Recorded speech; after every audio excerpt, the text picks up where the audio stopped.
Hello, everyone. This is Jeff. Let's go ahead and get rolling today. It's a few minutes after 3. So we do this every Tuesday, 3 o'clock. Everybody's welcome.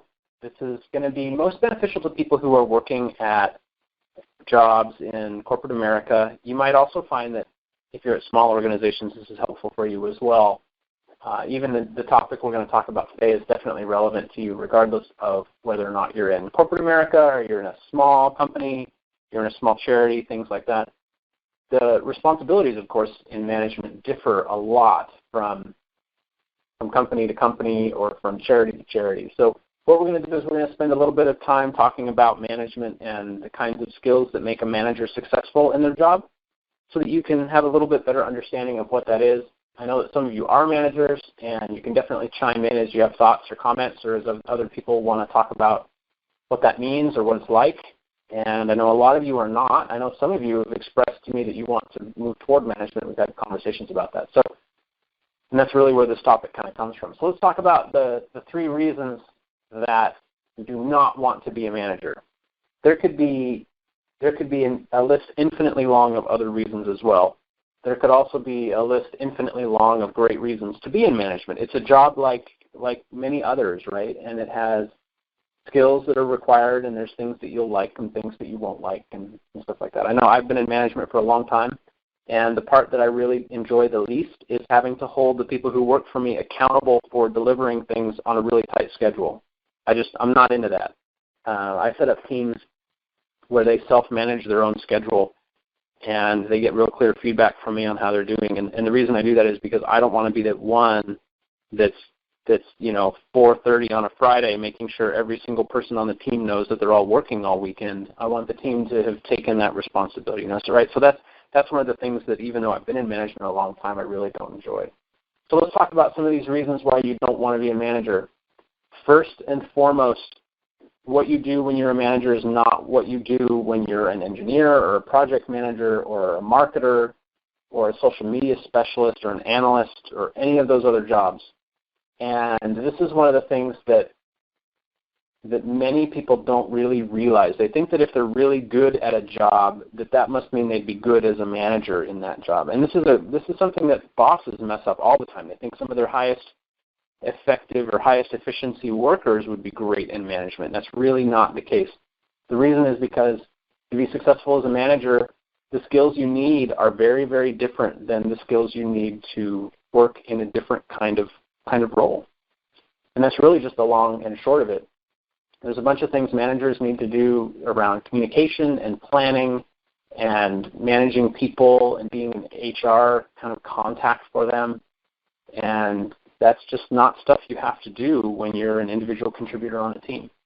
So that's the top reason. The next reason is that you don't like making decisions. If you don't like making decisions, then management's not for you. When you're a manager, you're going to make decisions all the time, and they're going to have a very different impact than when you're making decisions about how you implement a project or how you write a piece of code or how you test or implement a database or implement an operating system on a computer, things like that. You're going to impact people's happiness with your job. You're going to impact their workload. You're going to be making decisions about when people have to work extra or over the weekend.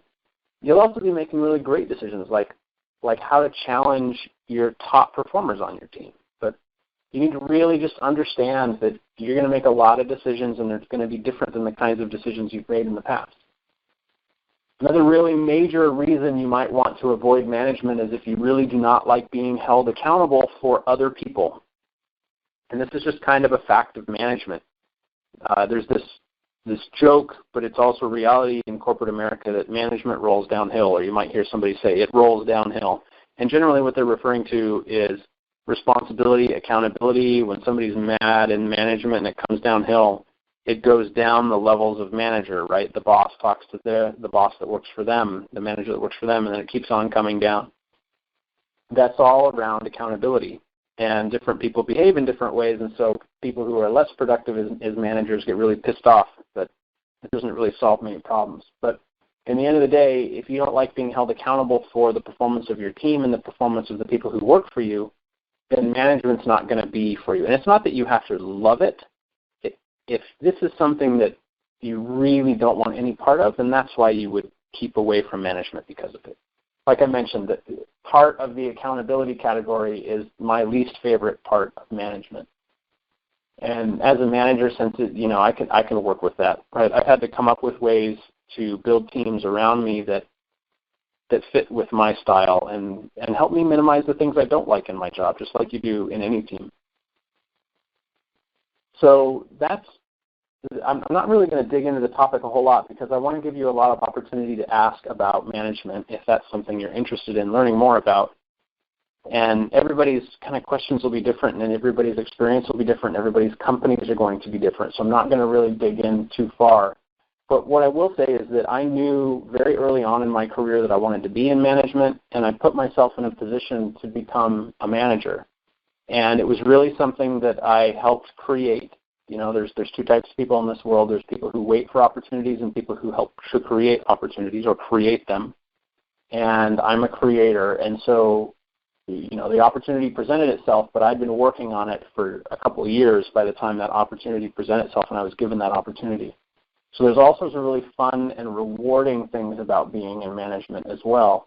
And you really just need to consider it like you would consider any significant career change or any significant employer or job change, because that's really what it is. You're going to be working for different people. You've got a different job. The things that make you successful are different.